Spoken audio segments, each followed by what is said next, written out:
Dieu dit dans le Coran, dans Surat Ali Imran, ce qui signifie, certes, la religion agréée par Dieu, c'est l'islam. Dieu dit dans Surat Al-Anbiya, verset numéro 25 aussi, ce qui signifie, nous n'avons pas envoyé de messager avant toi sans lui révéler qu'il n'est de Dieu que moi, alors adorez-moi.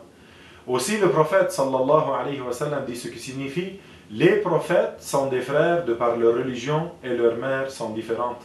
Ceci est donc une preuve que tous les prophètes sont musulmans, que leur religion est unique et c'est l'islam, et que tous les prophètes depuis le premier d'entre eux, Adam, jusqu'au dernier d'entre eux, notre maître Muhammad, tous avaient la croyance en l'unicité de Dieu, à Tawhid, et que Dieu est unique, qu'il n'a pas d'associé, il n'a de ressemblance avec rien, et que rien ne mérite l'adoration sinon lui. Tous donc ont dit La ilaha illallah, ce qui signifie il n'est de Dieu qu'Allah. À l'époque de Adam, il disait il n'est de Dieu qu'Allah, Adam est le messager d'Allah. À l'époque de Noé, il disait il n'est de Dieu qu'Allah, Noé est le messager d'Allah. À l'époque de Moïse, il disait il n'est de Dieu que Dieu, Moïse est le messager de Dieu. Au temps de Jésus, il disait il n'est de Dieu que Dieu, Jésus est le messager de Dieu.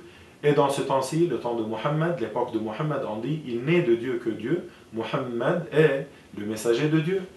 Et tous, ça veut dire tous les prophètes, ont appelé à l'adoration de Allah l'unique, l'indivisible, qui n'a pas d'associé, qui existe sans endroit. Le prophète a dit ce qui signifie le meilleur de ce que j'ai dit, moi, ainsi que les prophètes avant moi, c'est La ilaha illallah, il n'est de Dieu que Allah, lui seul, il n'a pas d'associé. Ainsi, la parole du prophète, sallallahu alayhi wa sallam, ce qui signifie les prophètes sont des frères de par leur religion et leurs mères sont différentes, indique une comparaison des prophètes à des frères. Cela parce que la religion des prophètes est la même, c'est l'islam. Leur croyance est la même. Leur croyance en Allah est la même.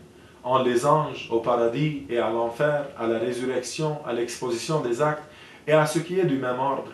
Cependant, la sagesse requérait que leur loi révélée soit différente selon les époques en fonction de ce qui est préférable pour l'intérêt des êtres humains.